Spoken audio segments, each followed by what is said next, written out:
भरेगा।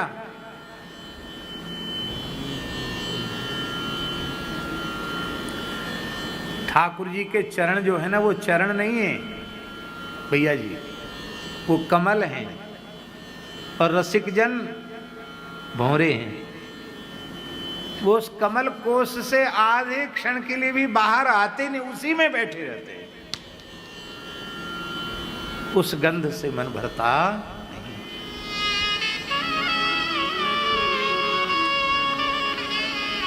ठाकुर जी बोलवे बतराए वे लग जाएं, उनकी मधुर वाणी सुनने को मिले तो मन भरेगो।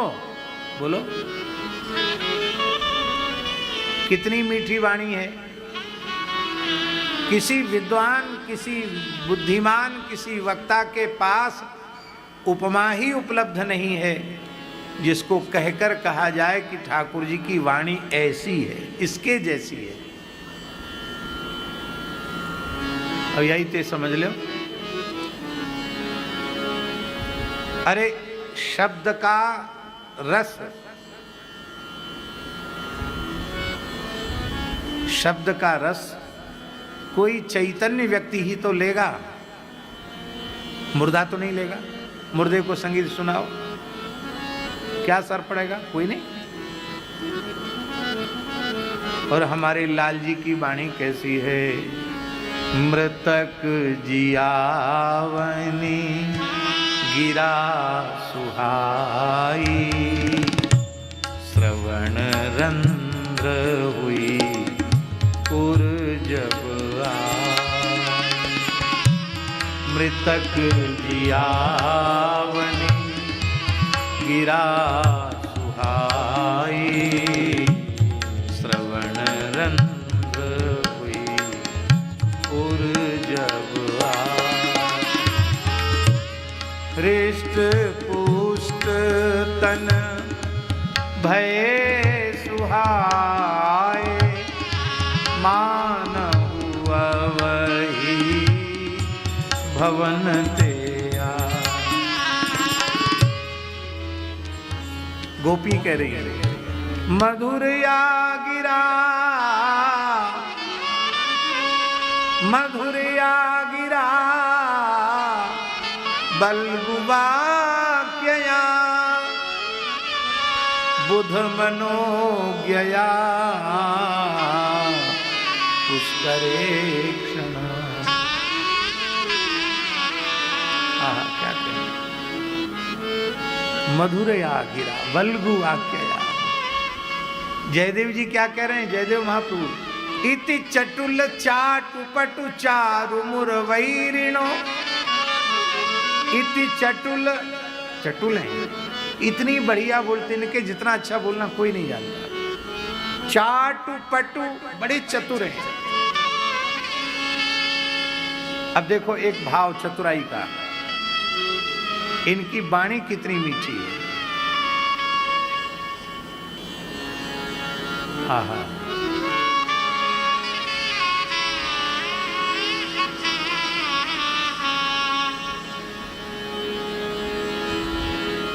बदसि यदि किंचिदपि। श्री किशोरी जी मान करके बैठी है।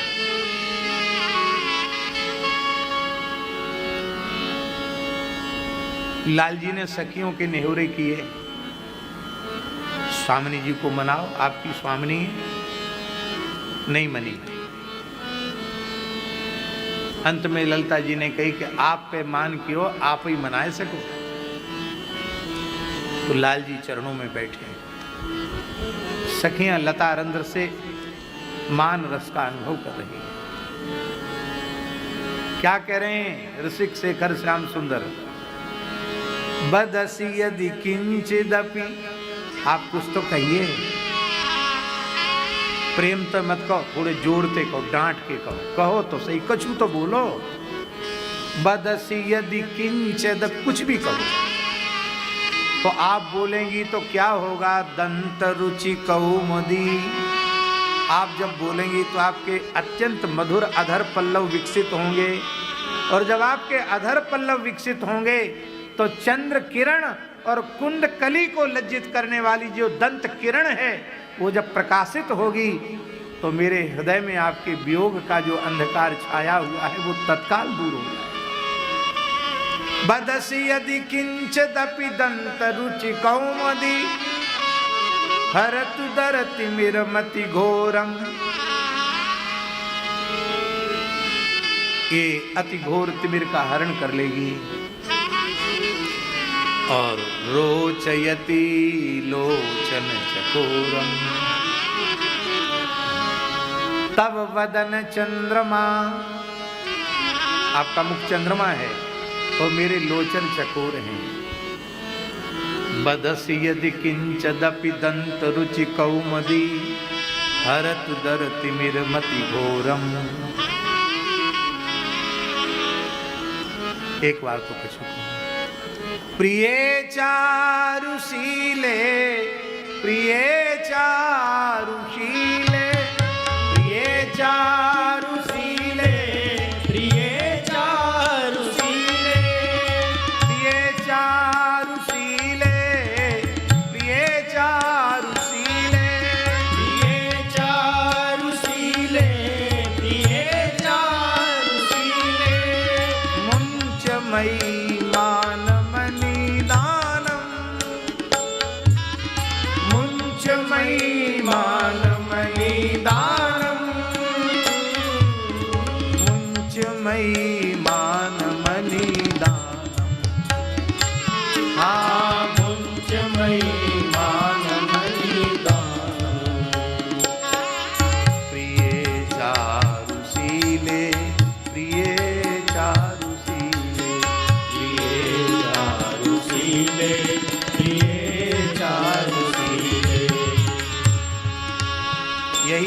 बल्ब वाक्यया। इतनी मीठी मीठी बातें बनाते हो कि कौन ऐसी है जो फंस ना जाए तुम्हारी बातों में। तो भैया ठाकुर जी की रसमयी वाणी से किसी का मन नहीं भरता और ठाकुर जी की कथा से किसी का मन नहीं भरता। आइए मधुर मधुर बांसुरी बजाने लग जाए तो मन भरेगा? नहीं भरेगा। ठाकुर जी का रूप, ठाकुर जी का रस, ठाकुर जी की गंध, ठाकुर जी का शब्द और ठाकुर जी का स्पर्श।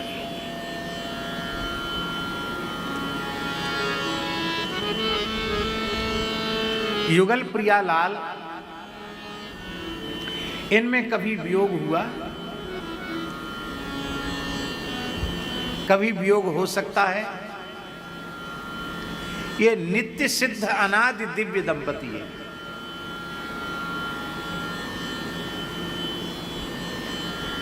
ये तिथि निर्धारित नहीं की जा सकती कि प्रथम मिलन कब हुआ, पर सांची बात यह है कि हर मिलन प्रथम मिलन है। प्रत्येक दर्शन प्रथम दर्शन और प्रत्येक मिलन प्रथम मिलन है। और ये केवल युगल सरकार में ही संभव है, पूरे ब्रह्मांड में अन्यत्र कहीं संभव नहीं है।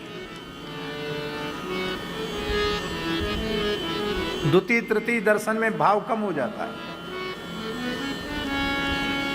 पर यहां तो हर दर्शन प्रथम दर्शन है, हर मिलन प्रथम दर्शन है। इसलिए राधा रानी कहती हैं प्रथम समागम लज्जितया पटु चाटु शतै अनुकूलम।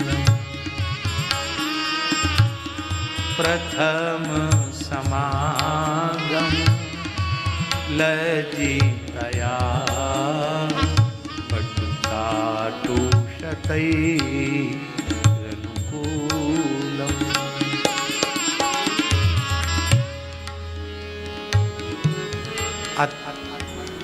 हर मिलन प्रथम मिलन, हर समागम प्रथम समागम। इसलिए प्रेम निरंतर वर्धमान रहता है।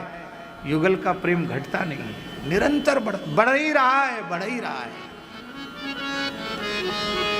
न तो आज तक प्यारे ने प्यारी को देखा और न आज तक प्यारी ने प्यारे को देखा। दोनों ही परस्पर दो चकोर दो चंदा, फिर भी अतृप्त बने हुए। यही दशा सखियों की है, यही दशा ग्वाल वालों की है। भैया केवल इनका ही स्पर्श ऐसा स्पर्श है जिससे कभी मन नहीं भरता है। बात थोड़ी हल्की है, लेकिन साहित्यकारों ने कहा इसलिए हम उसको कह रहे हैं। साहित्य शास्त्र के विद्वानों ने कहा है कि नायक नायिका का एक बार रति सुख होने के बाद फिर नायक को नायिका का स्पर्श और नायिका को नायक का स्पर्श अप्रिय हो जाता है। ये साहित्य शास्त्र के विद्वानों का मत है। गृहस्थी लोगों के अनुभव में होता होगा।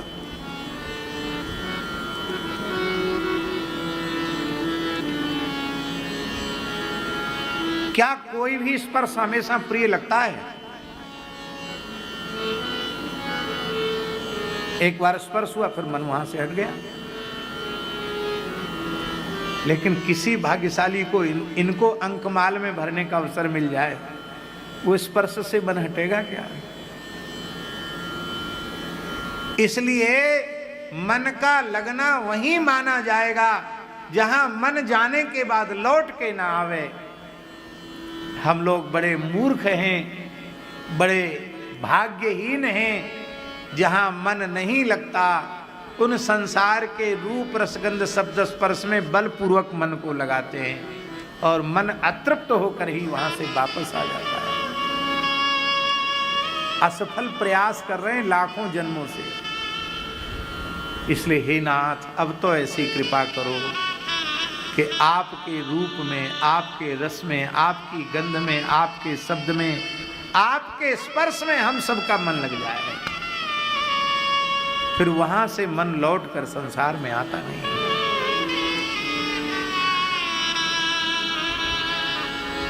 बड़े दुख की बात है, लोग बड़े मधुर मधुर रस की चर्चा करते हैं, फिर भी संसार के भोगों में आकंठ डूबे हुए हैं। भैया कैसे बात बनेगी? बात बनने वाली नहीं है। कबीरा मन तो एक है, भावे तहाँ लगाओ, चाहे हरि का भजन कर, चाहे विषय कमाओ।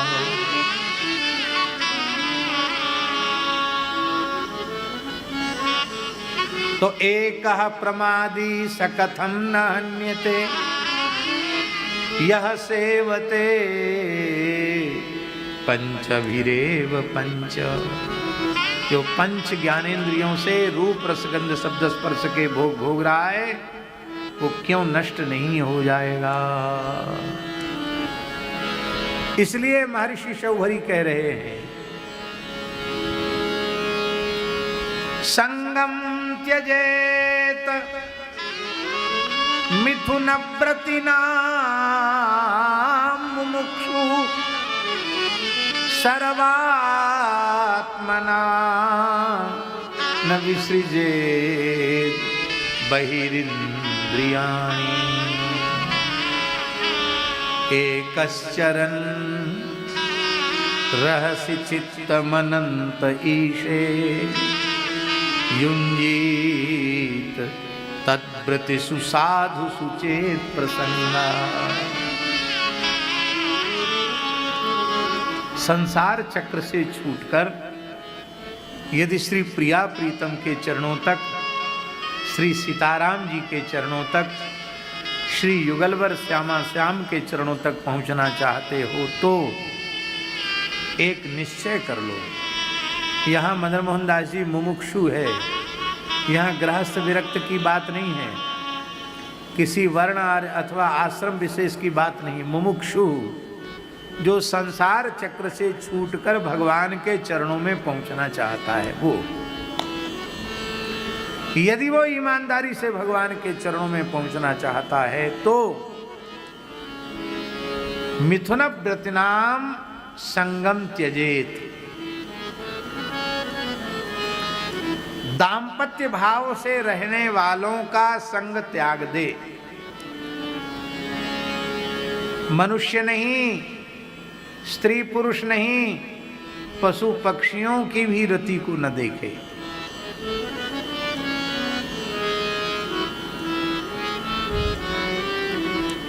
यहां भैया जी संग माने आसक्ति है।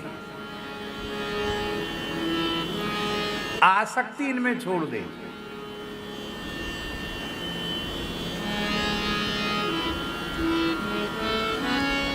आसक्ति क्यों कहा? जिसमें आसक्ति होती उसका संग प्रिय लगता है। आपकी संतों में आसक्ति होगी तो संतों का संग प्रिय लगेगा, और आपकी धनी मानी सेठ साहूकारों में, दुनियादारी वालों में, भोग विलास वालों में आसक्ति, उनका ही संग प्रिय लगेगा, साधुओं का संग प्रिय नहीं लगेगा। इसलिए साधक को जितनी देर सत्संग है उतनी देर बस संसारियों से उतनी देर का संपर्क है, आमने सामने बैठ गए, उसमें भी कोई इधर उधर की बात नहीं, सीधी भगवत चर्चा। बाकी एक शरण, बाकी असंग रहे। जितनी देर कथा कीर्तन उतनी देर संसारियों से संबंध रखे, उसके बाद न उनकी चर्चा, न उनका स्मरण, न उनका चिंतन। अब बहुत बारीकी से हम कह रहे हैं, यहाँ केवल गृहस्थ की बात मत समझना, न गृहस्थ की बात, न विरक्त की बात, विषयी जीवों की बात कही जा रही है। कोई गृहस्थ में ध्रुव प्रहलाद जैसा भक्त है, अम्बरीश जैसा भक्त है, कोई सुदामा जी के जैसा भक्त है, तो उसका स्मरण तो किया जाएगा। लेकिन केवल जो विष में आकंठ डूबे हुए हैं, ऐसे लोगों का संग मुमुक्षु पुरुष को त्याग दे।